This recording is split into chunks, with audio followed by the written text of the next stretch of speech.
Ashamaa harka fuunee daawwattootaaf dhaggeeffattoota Finfinnee Maltiimiidiyaa nagaan keenya kabajaa bakka irraa nu hordoftan maratti isin qaqqabu jenna. Akkam jirtu? Oduu ammaaf jenne simbiraan keenya haga xumuraatti nu waliin turaan afeerraa keenya.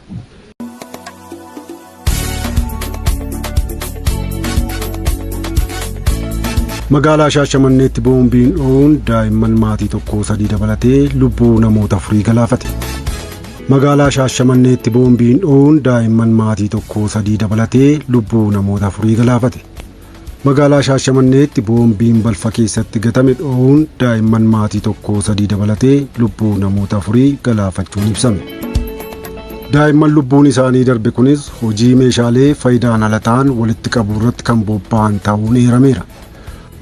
Wayita meeshaalee gataman walitti qabanitti balfa keessatti boombiin gatame dho'uun balichi qaqqabuun ibsameera.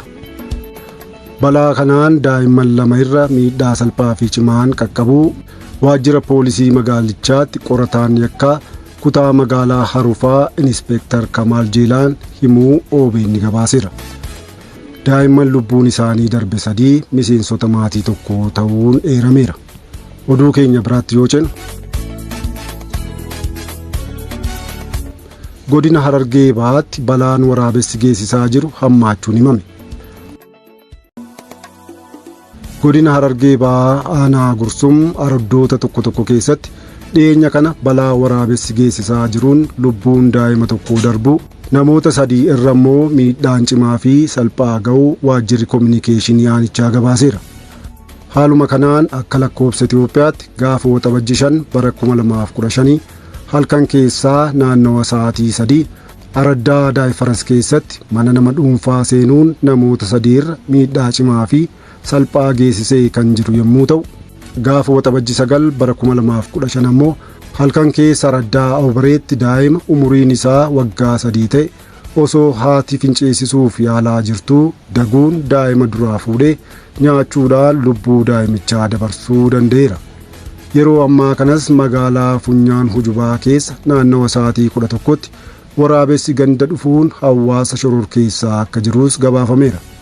Kanaafuu hawaasni aanichaa hundi balaan waraabessaa ammas itti fufaa kan jiru waan ta'eef of eeggannoo cimaa ta'e akka godhu kominikeeshiniin aanaa Gursum dhaamsa dabarseeti jira.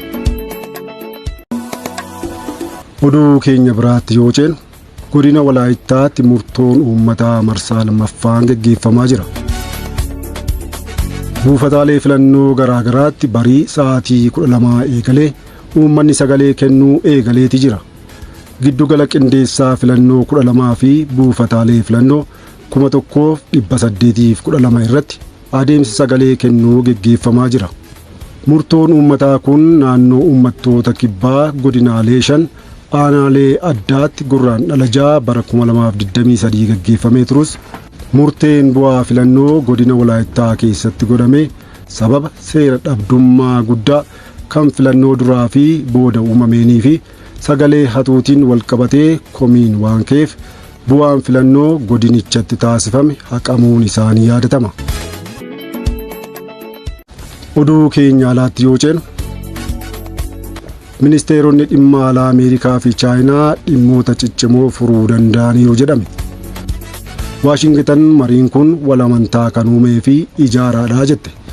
Beejing gama isheetiin hariiroon Ameerikaa fi Chaayinaa sadarkaa gadi aanaarra akka jiru ibsite. Ministeerri dhimma alaa Yuunaayitid Isteet Antoonii Bilinkanii fi dippiloomatii olaanaa Chaayinaa Waang Yi wal dhabdee humnoota wal dorgoman gidduu jiru furuuf dhimmoota yaaddessoo ta'an irratti mari'ataniiru. Sadarkaa ministeera dhimma alaa Ameerikaatti waggoota 5 keessatti daawwannaa isaa jalqabaa Chaayinaa kan taasise Bilinkan Beejing keessatti sa'aatii 3f Waang waliin haasa'uu isaatu himame. Ministeerri dhimma alaa Chaayinaa duraanii Waang hariiroon Ameerikaa fi Chaayinaa sadarkaa gadi aanaarra jiraa jedhan. Sababni inni guddaan ilaalcha dogoggoraa Ameerikaan Chaayinaaf qabdu ta'uu kan dubbatan Waang Yi ilaalcha itti gaafatamummaa uummataaf seenaa fi addunyaaf qabaachuu fi hariiroo Ameerikaa fi Chaayinaa gadi kufee jiru kana deebisnee ol kaasuu qabnaa jedhan. Guyyaa tokko dura Bilinkan ministeera dhimma alaa Chaayinaa Qin Gang waliin sa'aatii 7 fi walakkaaf haasa'uun isaanii ibsamee ture. Waashingitan marii lamaan kana walamantaa kan uumee fi ijaaraadha jechuun ibsiteetti. Miidiyaaleen mootummaa Chaayinaa akka gabaasanitti Wang Ameerikaan balaa Chaayinaa irra ga'u akka to'attu, guddina saayinsii fi teeknooloojii Chaayinaa ukkaamsuu akka dhaabdu, akkasumas dhimma keessoo ishee keessa seenuu irraa akka of qusattu gaafate. Dhimma Taayiwaan kan Beejing qaama naannoo kootiitti jettu ilaalchisees Chaayinaan mariif kan hin dhiyeessinee fi waliigalteedhaafis bakka hin qabduu jedhan Wang.